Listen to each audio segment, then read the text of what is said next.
কে খাবে এগুলি? আচ্ছা, সবসময় তো বাইরে থেকে লাড্ডু কিনে আনা হয়, একদিন না হয় বাসায় বানানো যাক। বাসায় বানালে কেমন হবে? অবশ্যই ভালো হবে। হ্যাঁ, জানি না, হয়তো বা শিখে নেওয়া যাবে, তাই না? শিখতে সমস্যা কি? সবসময় তো বাইরে থেকে কিনে খাওয়া যায়, তাই না? মা তো বানাতো, সেটাও দেখতাম বসে বসে। সারা জীবন খালি বসে বসে দেখবো, একটু একটু বানাতেও তো হবে, ট্রাই তো করতে হবে। আর যেটা ট্রাই করবো সেটা আপনাদের সঙ্গে শেয়ার করবো না, সেটা কখনো হয়? কখনোই না। সেই জন্য ভাবলাম আমি শেয়ার করব না, এটা কখনোই না। আজকে আমি বানাবো, আপনাদের দেখাবো, আপনারাও একদিন বানাই দেখবেন, অনেক মজা হয়। তো এই যে আমি কিন্তু বেসনটি চালে নিলাম, নিয়ে তার মধ্যে দিয়ে দিলাম একটু লবণ আর একটু সোডা।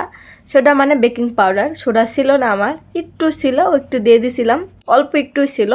তো এ দিয়ে একটু পানি দিয়ে একটু বেশি পাতলা করছিলাম। প্রথমে পাতলা করে আমি পাইপিং ব্যাগ নিছিলাম, পাইপিং ব্যাগের মধ্যে একটা মগ নিয়ে পাইপিং ব্যাগটা সেট করে তার মধ্যে আমি দিয়ে দিচ্ছিলাম। প্রথমে ভাবছিলাম যে এভাবেই করব, কেননা এভাবে করলে সুন্দর দেখা যায়, আর এভাবেই তো বাজারে করে, সেজন্য আমি চেষ্টা করতেছিলাম যে এভাবেই করব।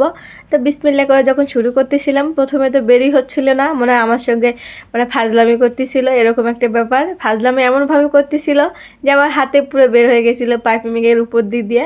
আর তার মধ্যে তো দুষ্টামির মধ্যে আমার একটা মেয়ে সেরা আছেই, ও আমার সঙ্গে ফাজলামি করতেছিল। তো যাই হোক, এভাবে প্রথম 4টা ভেজে নিয়েছিলাম। তো দেখতে পাচ্ছেন ভালো একটা হচ্ছিল না। তো মনটা প্রথমে ভালো ছিল না, খারাপ হয়ে গেছিলো। তারপরে ভাবলাম যে শুধু বেসন তো, কালারটা খুব একটা ভালো আসতেছিল না।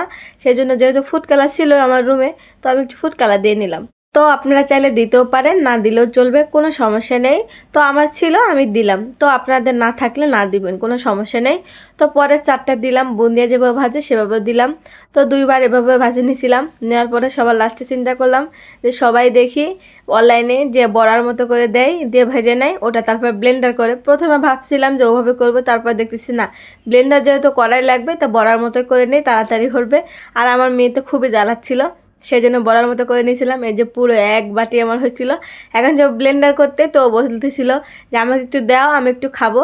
তো ওকে একটা দিছিলাম, ও খাচ্ছিল। এর মধ্যে কিন্তু আমি ব্লেন্ডার করে নিয়েছিলাম। ব্লেন্ডার করে দেখতেছেন কত সুন্দর দেখা যাচ্ছে, মানে অনেক স্বাদ হবে, অবশ্যই হবে। আলহামদুলিল্লাহ, আল্লাহ চাইলে কি না পারে, মানুষ চাইলে সব কিছুই পারে। যাই হোক, এদিকে কিন্তু আমি চিনি দিচ্ছিলাম, মেপে মেপে 2 কাপ দিছিলাম। 2 কাপের একটু কম দিছিলাম, যে যেরকম মিষ্টি খাবেন তারা সেরকমই দিবেন, আমি যেরকম মিষ্টি খাবো সেরকমই দিছিলাম। তো যাই হোক, মিষ্টি দেওয়ার পরে কিন্তু একটু কালার দিয়ে নিছিলাম।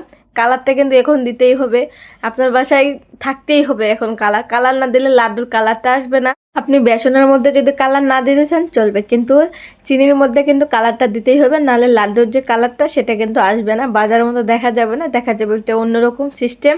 তো যাই হোক, এদিকে আমার কিন্তু চিনিটা গোলানো হয়ে গেছে, অনেক সুন্দর হয়ে গেছে। তার মধ্যে আমি দিয়ে দিলাম এখন ব্লেন্ড করে রাখা। সুন্দর করে নাড়াচাড়া করতেছিলাম। আসলে এই সময়টা নাড়াচাড়া করা বন্ধ করা যাবে না, যেহেতু চিনির শিরা থাকে, এখন চিনিটা লেগে যেতে পারে, সেজন্য নাড়াচাড়া বন্ধ করা যাবে না। আমি একটু দিয়ে দিলাম তেল, আপনারা চাইলে ঘি দিতে পারেন, আমার ঘি ছিল না, সেজন্য আমি তেল দিয়ে নিলাম, সয়াবিন তেল। তো এই জন্য দিয়ে আমি সুন্দর করে নাড়াচাড়া করতেছিলাম, আর দেখতেছিলাম যে টানাচ্ছে কিনা।